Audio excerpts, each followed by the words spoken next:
आने वाली चैत्र नवरात्रि की हार्दिक शुभकामनाएं। हम सभी के ऊपर माता रानी की कृपा सदैव बनी रहे।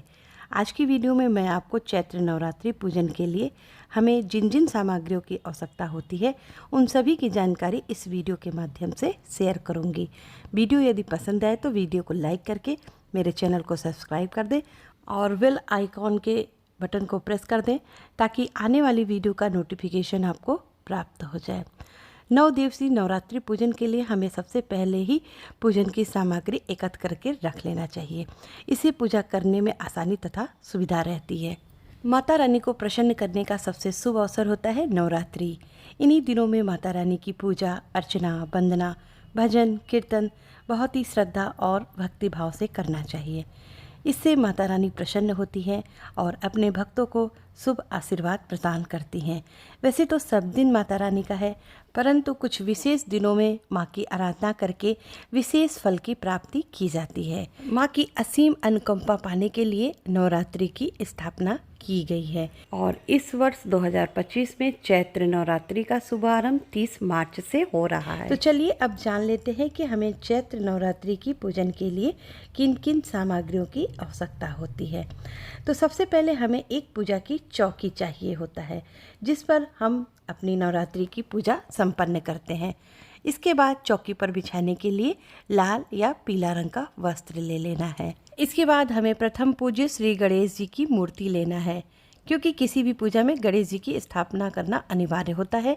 तो यहाँ पर मैंने गणेश जी की मिट्टी की मूर्ति लिया है। यदि आपके पास गणेश जी की मिट्टी की मूर्ति नहीं है तो आप सुपारी में कलावा लपेट कर गणेश जी का स्वरूप देकर गणेश जी का पूजन अर्चन कर सकते हैं। इसके साथ ही हमें लेना है माता रानी की फोटो या फिर मूर्ति। यदि आपके पास दोनों है तो आप दोनों को पूजा में रखकर पूजा कर सकते हैं। यहाँ पर मैंने जो माता रानी की फोटो लिया है इसमें माता के 9 स्वरूपों के साथ माता के पिंडी का भी दर्शन हो रहा है।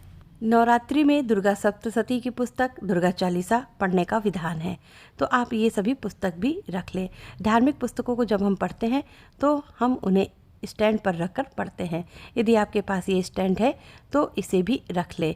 यदि आपके पास ये स्टैंड नहीं है तो आप किसी चौकी पर रखकर धार्मिक पुस्तक पढ़ सकते हैं। हाथ में लेकर धार्मिक पुस्तक नहीं पढ़ना चाहिए। नवरात्रि 9 दिवसीय पूजन में कलश स्थापना का विशेष महत्व होता है। तो यहाँ पर हमें एक कलश ले लेना है। कलश आप मिट्टी का, तांबे का या फिर पीतल का ले सकते हैं।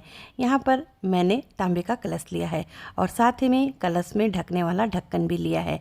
इन 3 में से आप कोई एक कलश पूजा में ले सकते हैं। इसके बाद हमें चाहिए आम के पल्लव। ये आप 5, 7, 9, 11 की संख्या में ले सकते हैं। यहाँ पर मैंने 9 पत्ते लिए हैं। आपको आम के पल्लव नहीं मिल पा रहे हैं तो आप अशोक के पत्ते या फिर पान के पत्ते का भी प्रयोग कर सकते हैं। कलश स्थापना के लिए हमें एक पानी वाला नारियल भी ले लेना है और थोड़ा सा गंगा जल भी चाहिए कलश में डालने के लिए। इसके बाद कलश में डालने के लिए सिक्का, सुपारी, लौंग, इलायची, हल्दी की गांठ, थोड़ा से अक्षत के दाने, एक लाल फूल को भी ले लेना है। नारियल पे लपेटने के लिए हमें चुनरी लेनी है। तो यहाँ पर मैं आपको कॉटन की चुनरी और प्रिंटेड चुनरी दोनों चुनरी दिखा रही हूँ। आपको जो भी आसानी से मिल जाए आप उसको नारियल पर लपेटने के लिए ले लीजिए। साथ में हमें कलावा लेना है नारियल पर चुनरी को अच्छी तरह से लपेटने के लिए। नवरात्र में माता के पूजन में ज्वारे बोए जाते हैं। नवरात्र में ज्वारे की स्थापना भी की जाती है। ज्वारे की स्थापना के लिए हमें सबसे पहले मिट्टी का इस तरह से कुंडा चाहिए और थोड़ा सा मिट्टी। यदि आपके एरिया में पवित्र नदी है तो वहाँ का थोड़ा सा बालू भी ले लेना चाहिए। रेत और मिट्टी को दोनों को अच्छी तरह से मिलाकर तैयार कर लेना चाहिए। और यदि आपको पवित्र स्थान की मिट्टी या पवित्र नदी का रेत नहीं मिलता तो आप अपने गमले की मिट्टी का भी प्रयोग कर सकते हैं। इसके बाद हमें लेना है गेहूं या जौ। नवरात्रि में माता की अखंड ज्योति प्रज्वलित की जाती है, तो इसके लिए हमें एक बड़ा अखंड ज्योति लेना है। अखंड ज्योति यदि आपके पास नहीं है तो आप इस तरह से मिट्टी का बड़ा दिया भी ले सकते हैं। दिए में बाती लगाने के लिए आप रेडीमेड बाती भी ले सकते हैं या फिर आप कॉटन की बाती भी लगाकर दीपक प्रज्वलित कर सकते हैं। तो यहाँ पर मैंने आपको दोनों दिखा दिया है। इसके बाद अखंड ज्योति में डालने के लिए तिल का तेल या फिर घी आप दोनों में से कुछ भी ले सकते हैं।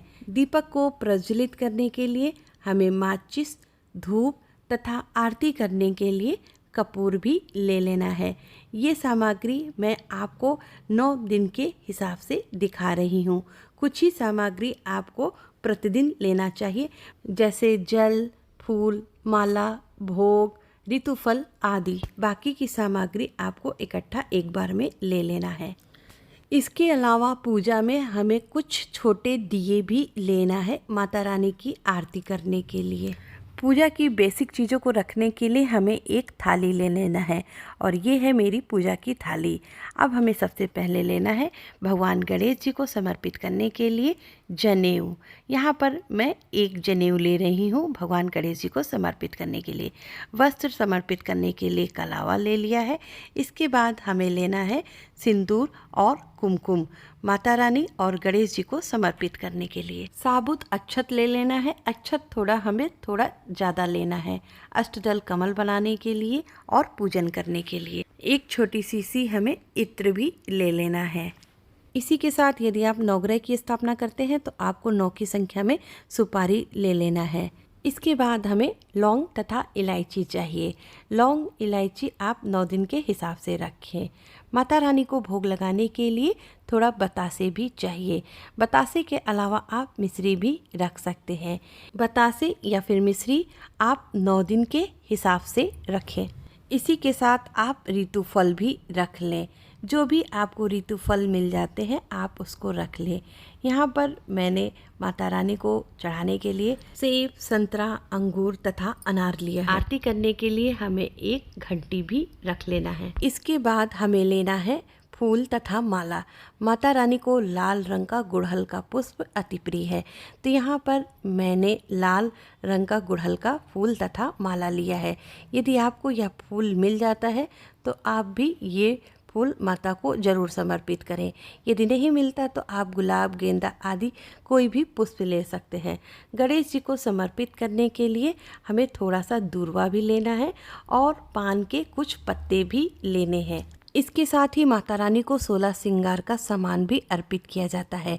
तो माता को 16 श्रृंगार का सामान अर्पित करने के लिए सुहाग की पिटारी भी रख लें। यदि आप माता रानी को 16 सुहाग की सामग्री नहीं चढ़ा पाते तो आप 5, 7, 9 की संख्या में भी सुहाग का सामान माता को अर्पित कर सकते हैं। हवन करने के लिए हवन पात्र, हवन सामग्री, आम की लकड़ी या फिर गाय के उपले भी रख लें। नवरात्रि के 9 दिनों में माता रानी को अलग अलग भोग समर्पित किए जाते हैं। 9 दिन के हिसाब से आप माता रानी को भोग समर्पित करने के लिए भोग प्रसाद रख लें। तो यहाँ पर मैंने मिठाई और कुछ सूखे मेवे भी रख लिए हैं। पूजन करने के लिए हमें 1 लोटा जल अलग से भी ले लेना है और साथ में भोग प्रसाद में रखने के लिए 1 लोटा जल भी ले लेना है। यदि आप माँ दुर्गा के मंत्रों का मंत्रोच्चारण करते हैं तो मंत्रोच्चारण करने के लिए आपको रुद्राक्ष की माला भी ले लेना है। तो ये रही नवरात्रि पूजा की संपूर्ण पूजा सामग्री। उम्मीद करती हूँ वीडियो आपके लिए उपयोगी होगी। तो मिलते हैं अगले वीडियो में, तब तक के लिए श्री शिवाय नमस्तुभ्यम। हर हर